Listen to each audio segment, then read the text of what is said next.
আসসালামু আলাইকুম ওয়া রাহমাতুল্লাহি ওয়া বারাকাতুহু।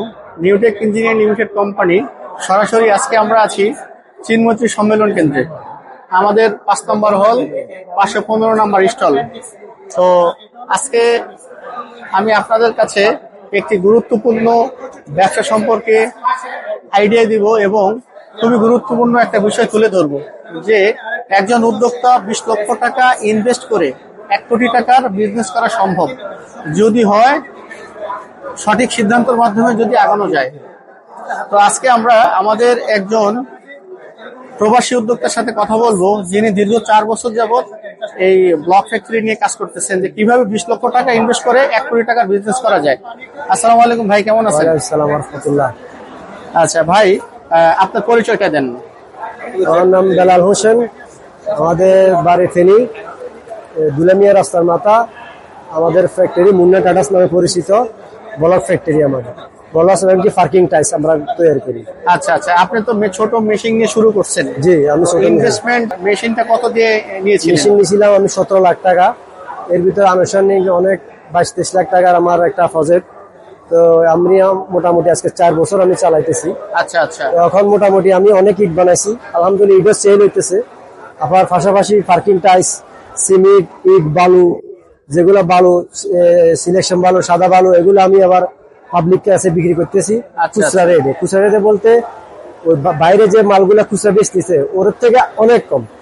ওদের 20 টাকা দিকে না আমি 10 টাকা দিতেছি, ওখান দিয়ে আবার 5 টাকা 2 টাকা খবর দিতেছে।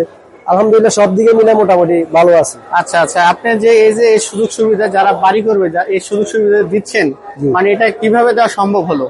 এটা সম্ভব হলো আমার এলাকার ভিতরে আমি সবাইকে বলছি, মার্কেটিং বলছি, আমার থেকে মাল নিলে আরো 20 টাকা কম পাবেন, যেহেতু 10 টাকা কম পাবেন, যেহেতু আপনি ব্লক তৈরি করতেছেন কাঁচামাল দিয়ে। জি, যেহেতু আমার কাছে এই মাল আমি কম রেটে আনতে পারতেছি, তাহলে আমি ওদেরকে আরো 10 টাকা কম দিতে পারতেছি। তার মানে আপনার উদ্দেশ্য হলো ব্লক তৈরি করা। জি, কিন্তু পাশাপাশি বাকি যে মালামাল গুলো আছে এগুলো কমে দিচ্ছেন যাতে কাস্টমার সাশ্রয়ী হয়, কাস্টমার সাশ্রয় হয় এবং সহজে যাতে পায়, সহজে যাতে পায়। আচ্ছা আচ্ছা আচ্ছা, আপনি যে কম দামে দিচ্ছেন যে কাঁচামাল গুলো, জি, ব্লক যদি কেউ নেয় সেক্ষেত্রে কাঁচামালও কম দামে দিচ্ছেন। সেক্ষেত্রে কাঁচামালের ডিফারেন্স কতটুকু? বাইরে কয় টাকা লাগে আর আপনার বাইরে যদি আপনি 20 টাকা বিক্রি করেন, বাইরে যদি আপনি 20 টাকা কিনেন, আমার থেকে নিতে পারবেন 10 টাকা। আচ্ছা আচ্ছা, তার মানে বাহির থেকে যদি আমরা 150 সিকন বালি 20 টাকা কিনি, আপনার কাছ থেকে 10 টাকা নিতে পারবেন। তার মানে আপনি প্রফিট মার্জিন একেবারে মিনিমাম একদম কম। আমি একদম কম, মানে আমার কাস্টমারের লাভ হোক, আমার তেমন লাভ প্রয়োজন নেই, আমার কম লাভ হলে। আচ্ছা আচ্ছা, তো ব্লক বানাচ্ছেন, ব্লক থেকে মিনিমাম একটা প্রফিট রাখতেছেন, চিকন বালি, মোটা বালি, পাথর, এগুলো থেকে মিনিমাম একটা প্রফিট রাখতেছেন। সিমেন্ট যদি আমি দিই, আমি 1-2 টাকা 3 টাকা 4 টাকা লাভে দিয়ে দিতেছি। আচ্ছা আচ্ছা আচ্ছা, এরকম আমার কাস্টমারের ফায়দা হইলো, মানুষের উপকার হইলো, আচ্ছা ওনারা কিছু লাভ হইলো।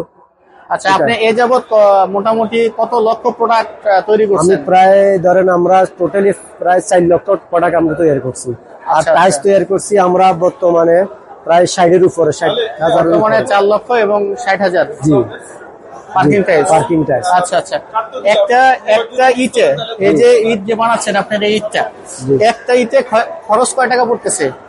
9 টাকা 10 টাকা, অফার কোনো টাইম আরো বেশি পড়ে। এটা আপনার কেরিং চার্জের উপরে খরচটা, কেরিং চার্জের উপরে। আর বিক্রি কত টাকা করতেছেন? বিক্রি 13.5 টাকা, 14 টাকা, 15 টাকা। আচ্ছা, গাড়ি ভাড়া ছাড়া 13.5 টাকা বিক্রি করি। আচ্ছা, আর এই যে আপনার 13.5 টাকা 14 টাকা বিক্রি করতেছেন। আচ্ছা আচ্ছা, আর পার্কিং টাইসে আপনার উৎপাদন খরচ কেমন আর সেল কেমন? পার্কিং টাইসে উৎপাদন সবকিছু আপনি নিয়ন্ত্রণ করতে হবে উৎপাদনের উপরে। উৎপাদন যত ভালো হবে তত আপনার মালের দাম কমিয়ে যাবে। উৎপাদন বেশি হলে, উৎপাদন কম হলে আপনার ধরা প্রোটেকশনটা ধরা। সবকিছু উৎপাদনের উপরে। ধরেন 35 টাকা, 30 টাকা, 32 টাকা এভাবে বিক্রি করি আমরা। 27 টাকা 28 টাকা খরচা পড়ে। 27 টাকা খরচ করে 35 টাকা বিক্রি, প্রায় 5 থেকে 7 টাকা প্রফিট। 35 টাকা 30 টাকা দিই, কোনো টাইমে দিয়ে দিই, বেশি মাল হলে দিয়ে দিই। বুঝতে পারছি। তার মানে যখন বেশি পরিমাণে কেউ না তখন একটু কমাই দিই। আচ্ছা আচ্ছা, তো এই প্রোডাক্টটা আমরা জানি বা অনেকে বলে যে এই প্রোডাক্টটার কোয়ালিটি ভালো হয় না। কেন ভালো হয় না? কোয়ালিটি ভালো হয়, আসলে কি ভালো হয় না? কোয়ালিটি ভালো হয়। মানুষ আসলে আমাদের এটা অভ্যস্ত না আমাদের দেশে।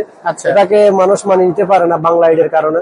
সরকার যদি চায় বাংলার যদি ফ্যাক্টরি গুলো ইটের ভাটাগুলো বন্ধ করে দেয়, তাহলে এইটা আমাদের দেশে ভালো। কারণ এই যে পরিবেশের কোনো ক্ষতি নাই, দেশের কোনো ক্ষতি নেই, মাটির জমিন সবগুলো এই ভালো কাজ করে।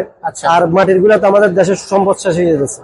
তো এই জন্য সরকার যদি ভালো করে উদ্যোগ করে যে মাটির ইট বন্ধ হয়ে যাবে, এই ইটটা চলবে, যাই এইটার সরকার লাইসেন্স দিছে আমাদেরকে, তাহলে আমরা উপকৃত হব, দেশে উপকৃত হবে। আচ্ছা, ভাটায় যে ইট গুলো পাওয়া যায় ওটার চাইতে এটা মজবুত অনেক নাকি? বাটা ইটটা হচ্ছে যে 800 হয়তো 900 পিএস, আর এটার ইটটার পিএস আছে কম বছরে 1000, 1200, 1500, 2000, 2500 পর্যন্ত থাকে। আচ্ছা আচ্ছা আচ্ছা, তার মানে আপনি 2500 প্রোডাক্ট সেল করতেছেন নাকি 1200 প্রোডাক্ট সেল করতেছেন? তো আমি 1800, 1900 এরকম আমারটা এরকম প্রোডাক্ট, মানে কোয়ালিটি খারাপ দিচ্ছেন না? না না।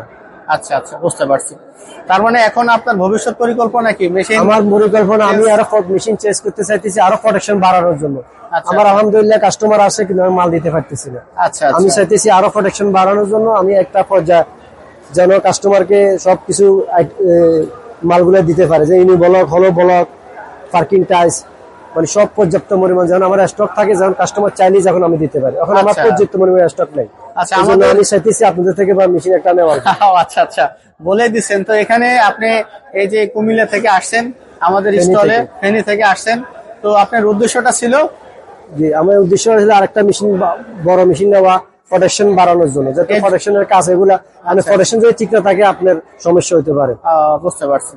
তো মূলত উদ্দেশ্য আপনার যে আরো বড় সেটআপ নেবেন? বড় সেটআপ নেওয়ার জন্য। আচ্ছা, যেহেতু বিজনেস চলতেছে এবং জি। একটার সাথে অনেকগুলো বিজনেস জড়িত, সেক্ষেত্রে এটা করা যায়। তো যারা উদ্যোগ নেবে, যারা মেশিন নিয়ে ফ্যাক্টরি করবে, তাদের উদ্দেশ্যে আপনি কিছু বলবেন কিনা? তারা উদ্যোগটা যদি কখন ভালো হবে, তারা মেশিন নিয়ে ভালো কাজ করেন, কিন্তু আপনি মেশিন নিলে আপনার ছোটখাটো মেশিন নিয়ে ছোটখাটো করে এটা হবে না। এটা নিলে ভালো একটা করে প্রতিষ্ঠান নিয়ে করেন, বড় একটা মেশিন নেন, যাতে করে সব আইটেম করা যায়, তাহলে আপনি আগাতে পারবেন। এটা হলো আমার বিষয় আর কি। আচ্ছা আচ্ছা, আমরা নিউটেক ইঞ্জিনিয়ারিং যে ব্লক মেশিন তৈরি করি, জি। আপনি জানেন যে বাংলাদেশে প্রথম আমরা এই মেশিনগুলো তৈরি করি, এবং এখন আমরা চাইনা স্ট্যান্ডার্ড এবং ইউরোপিয়ান স্ট্যান্ডার্ড মানের মেশিন তৈরি করি। তো কাস্টমারের উদ্দেশ্যে মেশিন কোন জায়গা থেকে নিবে বা কোন জায়গা থেকে নিলে ভালো হবে, আপনার এই 4 বছরের অভিজ্ঞতা থেকে বা আমাদেরকে আপনি কেমন পাইছেন, এটা একটু যদি বলতেন। আমি নিউটেক ইঞ্জিনিয়ার থেকে, এখানে আমি অনলাইন নম্বর থেকে কথা বলি, মাশাআল্লাহ ওনাদের সার্ভিস, মেশিন না এটা হলো পরের কথা, ওনাদের সার্ভিস, ওনাদের কথাবার্তা অনেক ভালো লাগছে। অন্যদের থেকে এখান থেকে মেশিন নিলে নেওয়া যায়, আপনারা যোগাযোগ করতে পারেন ওনার সাথে, যোগাযোগ করে আপনাদের ভালো লাগলে নিতে পারেন। কিন্তু অনেক ভালো, অন্যদের সাইড থেকে এদের আচার ব্যবহার, কথাবার্তা, আপনার সাপোর্ট যেটা, এটা অনেক ভালো। আপনারা আশা করি ওনার থেকে মেশিন নিতে পারেন। ইনশাল্লাহ, আপনাকে অসংখ্য ধন্যবাদ ইনশাআল্লাহ। আপনার গুরুত্বপূর্ণ সময় দেওয়ার জন্য। আর আমি দোয়া করি যাতে আপনি আরো দ্রুত পর্যায়ক্রমে অনেক উপরে ওঠেন, এবং আপনার এই কথা শুনে নতুন উদ্যোক্তারা যাতে উদ্যোগ নেয়। এই যে আপনি যে কথাগুলো বললেন, এটা হলো বাস্তবমুখী কথা। আমাদের উদ্যোক্তারা এই বাস্তবমুখী কথা এবং এই বাস্তবতা জানার জন্যই চেষ্টা করে, কিন্তু সব জায়গায় গিয়ে সেইভাবে জানতে পারে না। তো আপনার মাধ্যমে আজকে সারা বাংলাদেশে জানবে, এটার বিষয়ে মোটামুটি একটা ধারণা পাবে। এটা আসলে অত্যন্ত খুবই ভালো হয়েছে এই বিষয়টা জানার জন্য। আপনাকে অসংখ্য ধন্যবাদ। ইনশাআল্লাহ। আসসালামু আলাইকুম।